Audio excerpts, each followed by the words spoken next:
मान लेते हैं हमारे पास एक फंक्शन है एफ एक्स, इसकी वैल्यू है x upon square root of x square plus 1 और हमें लिमिट निकालनी है X approaching infinity F of X और limit X approaching minus infinity F of X. अब मैं चाहता हूं कि तुम वीडियो पॉज करके एक बार इसके बारे में सोचने की कोशिश करो। तो जब x मेरा बहुत बड़ी वैल्यू ले रहा होगा तो ये जो मेरा डिनोमिनेटर है, यहाँ पर अगर हम देखें डिनोमिनेटर के अंदर है square root of x square plus 1। इसमें अगर मैं एक्स स्क्वायर की बात करूँ तो ये बहुत बड़ी पॉजिटिव वैल्यू ले रहा होगा। चाहे मेरा x इन्फिनिटी हो या माइनस इन्फिनिटी हो, ये एक्स स्क्वायर मेरा बहुत बड़ी पॉजिटिव वैल्यू ले रहा होगा। इस बहुत बड़ी पॉजिटिव वैल्यू में अगर मैं छोटा सा एक 1 जोड़ दूँ तो इसको कोई फ़र्क नहीं पड़ेगा, ये तब भी बहुत बड़ी पॉजिटिव वैल्यू रहेगी। और इसका अगर मैं स्क्वायर रूट लूँ, इस बहुत बड़ी पॉजिटिव वैल्यू का अगर मैं स्क्वायर रूट लूँ तो किसी भी चीज़ का स्क्वायर रूट लेने से मुझे उसकी एब्सोल्यूट वैल्यू मिलती है। जैसा हमें पता है कि square root of x square इसकी वैल्यू होती है मॉड ऑफ एक्स के बराबर। तो इसका मतलब ये हुआ कि ये जो हमारा डिनोमिनेटर है ये मॉड ऑफ एक्स के बराबर हो जाएगा। मैं यहाँ पर अगर स्टेप बाय स्टेप लिखूँ, ये लिखा हुआ है x upon square root of x square plus 1। इसकी अप्रॉक्सीमेट वैल्यू हो जाएगी एक्स, तो मेरा एक्स के बराबर ही रहेगा, लेकिन मैं इस square root of x square plus 1 की approximate value square root of x square लिख सकता हूँ, क्योंकि ये 1 इस एक्स स्क्वायर के सामने बहुत छोटी वैल्यू है। और यहाँ पर square root of x square लिखा है जिसको हम मॉड एक्स लिख सकते हैं, तो इसकी अप्रॉक्सीमेट वैल्यू हो जाएगी x upon mod of X. अब ये चीज़ सही है चाहे मेरा एक्स इन्फिनिटी को अप्रोच कर रहा हो या माइनस इन्फिनिटी को अप्रोच कर रहा हो।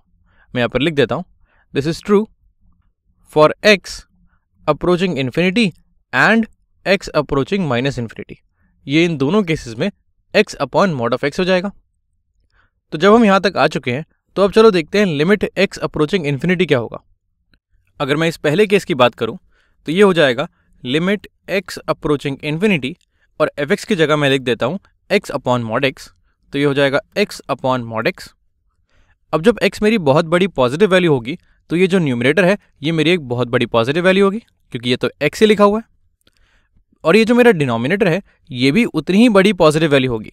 ये जो मॉड एक्स है इसका काम ये है कि इसका साइन पॉजिटिव करता है, और जो चीज़ पहले से पॉजिटिव है ये उसको पॉजिटिव ही रहने देगा। ये मॉड एक्स इसके मैग्नीट्यूड पे कोई फ़र्क नहीं होने देगा, यानी कि जितना बड़ा न्यूमरेटर होगा उतना ही बड़ा मेरा डिनोमिनेटर होगा। माना जैसे जैसे मेरा एक्स बढ़ता जाएगा मेरा न्यूमरेटर और डिनोमिनेटर दोनों बढ़ते जाएंगे, लेकिन ये दोनों हमेशा बराबर रहेंगे। और अगर ये दोनों हमेशा बराबर रहेंगे तो मैं इसको इससे काट सकता हूँ या फिर मैं x को इस मॉड x से काट सकता हूँ, और इसकी वैल्यू हो जाएगी, ये हो जाएगा लिमिट x अप्रोचिंग इन्फिनिटी 1। और इस चीज़ को मैं लिख सकता हूँ ये तो 1 के ही बराबर है।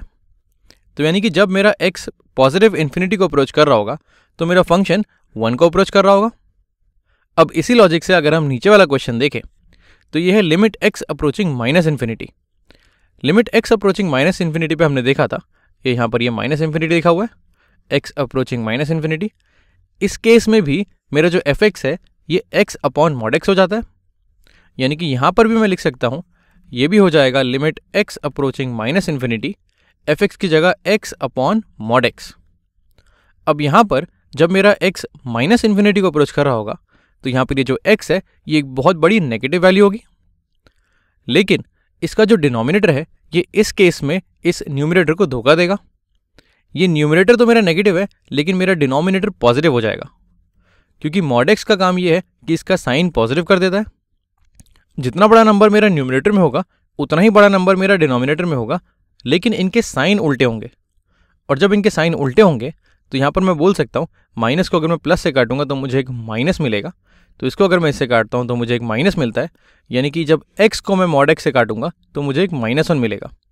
तो इस केस में मेरी लिमिट हो जाएगी, यहाँ ये -1 है, इस केस में मेरी लिमिट हो जाएगी limit x approaching minus infinity, ये कैंसिल होके बनेगा मेरा -1, यानी कि मेरी लिमिट हो जाएगी -1। तो यानी कि जब मेरा x माइनस इन्फिनिटी को अप्रोच कर रहा होगा तो मेरा न्यूमरेटर नेगेटिव और डिनोमिनेटर पॉजिटिव होगा, यानी कि जो मेरी लिमिट है वो -1 को अप्रोच कर रही होगी। अब जब हमने लिमिट निकाल ली है तो चलो इस चीज़ का ग्राफ भी बना लेते हैं। इस फंक्शन का अगर मैं ग्राफ बनाने की कोशिश करूं, मान लेते हैं ये मेरा y एक्सिस है, ये मेरा x एक्सिस है, यहाँ मैंने x बना दिया, ये हो गया मेरा y। अब यहाँ पर हम देख सकते हैं कि इन्फिनिटी पे इसकी वैल्यू 1 को अप्रोच कर रही है और माइनस इन्फिनिटी पे -1 को। अगर मैं 1 बनाऊँ, यहाँ कहीं मेरा 1 होगा, और 1 पे अगर मैं एक डॉटेड लाइन बनाऊँ, ये 1 है। वैसे ही -1 पे अगर मैं बनाऊँ, या नीचे कहीं मेरा -1 होगा, तो -1 की लाइन मेरी ये वाली है। अगर हम देखें इस फंक्शन को, तो ये इन्फिनिटी पे 1 को अप्रोच कर रहा है और -इन्फिनिटी पे -1 को, और बाकी सारी वैल्यूज़ पे इस फंक्शन की वैल्यू 1 और -1 के बीच में रहेगी। तुम चाहो तो तुम इसको अलग से सॉल्व करके देख सकते हो कि इस न्यूमरेटर का मैग्नीट्यूड इस डिनोमिनेटर के मैग्नीट्यूड से हमेशा कम रहेगा। और तुम चाहो तो कुछ वैल्यूज़ भी डाल के देख सकते हो। जैसे मान लेते हैं अगर मैं 0 डालता हूँ इसमें, तो जब x मेरा 0 होता है तो मेरा न्यूमरेटर हो जाएगा 0 और मेरा डिनोमिनेटर हो जाएगा 0² प्लस 1 का रूट यानी कि 1 का रूट यानी कि 1। तो 0/1 हो गया मेरा 0। तो जो मेरा 0 है उस पर मेरा आउटपुट हो जाएगा 0। और 0 के बाद अगर मैं कोई पॉइंट लेता हूँ और अगर मैं 1 लूँ तो ये हो जाएगा 1/√1² प्लस 1 यानी कि 1/1 + 1 2 का स्क्वायर रूट मेरा √2। तो ये हो गया 1/√2। ये कहीं यहाँ पर होगा, तो 1 पे इसकी वैल्यू हो जाएगी कुछ यहाँ पर। वैसे अगर मैं -1 लूँ तो ये हो जाएगा, इस न्यूमरेटर में मेरा 1 था तो ये हो जाएगा -1 और ये हो जाएगा x²। तो -1 का स्क्वायर भी 1² के बराबर रहेगा और ये डिनोमिनेटर मेरा वैसे ही आ जाएगा। तो ये हो जाएगा -1/√2 जो कि कहीं यहाँ पर होगा। ये -1 है तो ये पॉइंट मेरा यहाँ पर होगा और इन्फिनिटी पे इसकी वैल्यू अप्रोच कर रही है मेरी 1 को। तो इसका ग्राफ पॉजिटिव साइड कुछ ऐसा बनेगा, ये ऐसे जाएगा, और नेगेटिव साइड ये ऐसे इस तरह से जाएगा। ये नेगेटिव इन्फिनिटी पे -1 को अप्रोच कर रहा है। तो ये हमारा ग्राफ हो जाएगा x/√x² प्लस 1 का। अब इसका ग्राफ बना पाना इतना ज़रूरी नहीं है, पर हमें ये जानना कि जब x मेरा इन्फिनिटी या -इन्फिनिटी को अप्रोच करता है तब हम इस तरह के क्वेश्चंस में कैसे वैल्यू डाल के अंदाज़ा लगाने की कोशिश करते हैं, ये समझना थोड़ा सा ज़रूरी है।